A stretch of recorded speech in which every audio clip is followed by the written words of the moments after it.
Hello everyone and welcome back to Foot Forecast, and today's video I'm going to be discussing, are Arsenal throwing away the league, and if so, why is this currently happening? And right now you'd have to say yes, because they've only won 2 games in their last 7 and they've just drawn to Wolves away from home, who are in 20th place right now. For a team trying to win the title, this is nowhere near good enough.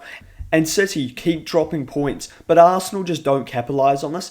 Arsenal should be 10 points clear like Liverpool last season, but they continue to miss opportunities, which builds pressure. Brentford, Wolves, Man United, Forest and Liverpool were all chances to pick up more points, which they should have won, because none of those games are really challenging, especially Brentford, Wolves, Liverpool, you could also say at home, and Forest. And it's not random. A lot of this is happening in very specific ways. If you look at the Brentford, Wolves and Man United game, Arsenal were dropping points from winning positions because they're going ahead and they're failing to close out games. For me, Arsenal are not trying to kill off games enough. Often Arsenal go 1-0 up or even 2-0 up, but there's always a chance for the opponent to score.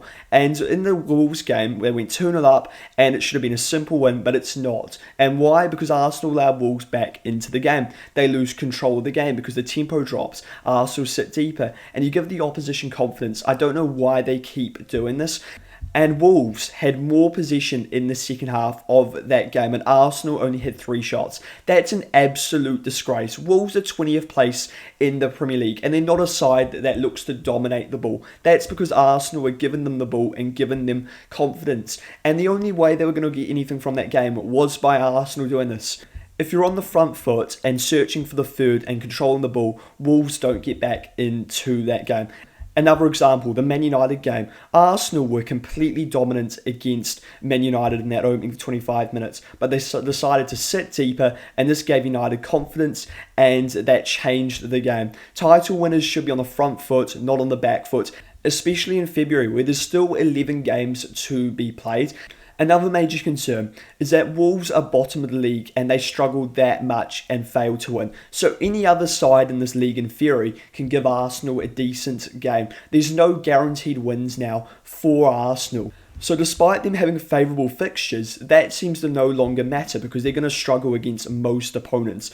Looking at some of the tactics and the squad issues, I don't care if Arsenal play ugly football as long as they get it over the line. My issue is that I think it's preventing Arsenal from currently getting over the line. They've got an over-reliance on set pieces. They are unbelievable at set pieces, but you can't win a league purely off set pieces. And why are they so over-reliant on that? Well, Arsenal's attack isn't good enough, and this is because of multiple reasons. First of all, I don't think Arsenal have the right profiles or quality, and their best player, Bukayo Saka, has been out of form all season.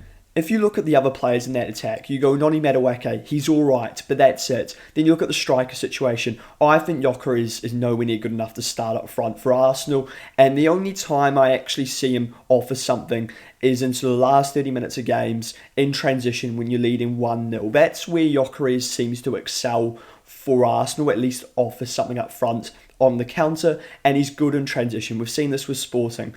But apart from that, I think he's crap. Kai Havertz, once again, very average. Gabriel Jesus, once again, very average and injury prone. Both of those players are very injury prone. If I had to pick a striker, I would pick Havertz, and then I would bring on Gyökeres for the last 30. I think that's Arsenal's best solution. Looking at the left wing situation, Gabriel Martinelli, he's pretty crap. He's crap at breaking down a low block, which is the major problem Arsenal are having. The way they break down low blocks is through set pieces. And Trossard, I like Trossard. I think he's been Arsenal's best attacker so far this season, but he's a bench option. He's a great player to bring on off a bench. In terms of other options, you could also use Eze as a potential left winger, and I'd actually explore this despite him being inconsistent so far this season, which isn't any surprise because that's exactly how he played for Crystal Palace. The only saving grace is that he usually turns up in March, April and May. So Arsenal will be praying that this will happen. And Arteta doesn't even like using him off the left. I think this is another problem. I think Eze's best position is a left 10, which Arsenal don't play with. But I actually think the left winger probably suits him better than a central 10 or a number 8. And this brings me on to another thing to discuss, which is Arsenal's transfer window. They spent 200 million on Gyökeres, Madueke and Eze. That's crap. That's a terrible window. Hincapié, Mosquera and Zubimendi have all been good for Arsenal. But the positions that they really need to address was in the attack, and they failed to address it once again. And I think this is due to the quality and the fit of the players in the side. But it's also due to Arteta, in my opinion. He's not letting the attackers get on the front foot, express themselves and have freedom. It's that simple. It's so robotic. And Arsenal have just become so predictable, which is why they're so over-reliant on set pieces. This has to change. He's got to let the attack have so much more freedom, and I'm sure they would do better. I think Arsenal are just lacking an X-factor player. Even Manchester City, who used to be the most robotic side in the league, have that X-factor now. They have the likes of Jeremy Doku, Antoine Semenyo, Ryan Cherky, players that can change the game. I really think Arsenal are lacking this. And they do have players that can provide that X factor like Eze, but I think the manager is asking them not to do this, asking them to be very robotic in terms of how they play their football.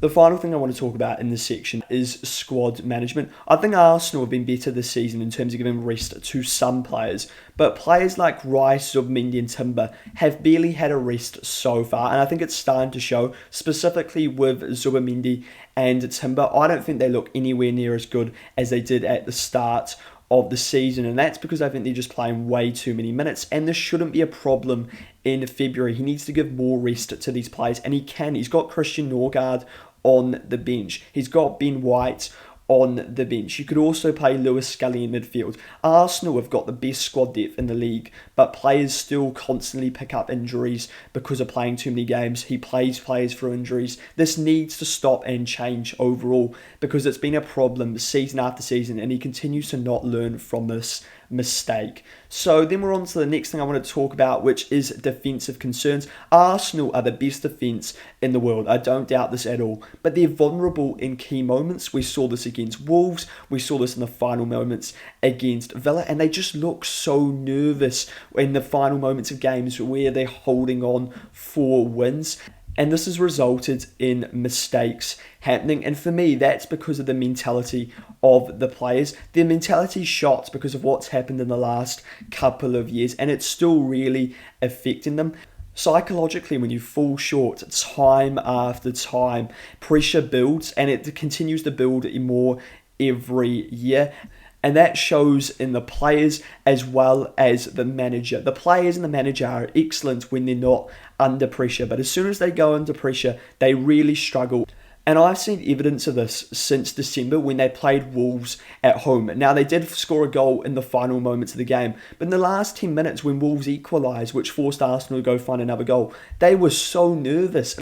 And that's pressure, being that nervous in December. That is not normal at all. And this is my biggest argument for why Arsenal need to be on the front foot. If you're feeling nervous in games, the last thing you want to be doing is defending in your own box. You'd rather be on the front foot and looking to dominate the game and minimising the chances that the opponent gets. But also, if you kill off games quickly, then you don't have to worry about conceding in the final moments of games. So I think that would really help Arsenal psychologically as well. And this is why Arteta needs to be on the front foot and be aggressive. And I really think it would make a difference.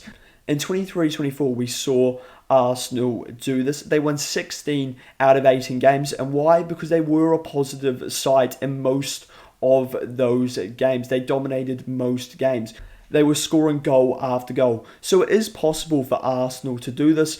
But Arsenal just seems so worried about potentially throwing away the Premier League, so they don't play in this way. And for that reason, I think Arsenal and Arteta are cowards right now, because Arsenal are easily the best side in this league. And the only thing that's stopping them from winning this league is themselves and the mentality of this side.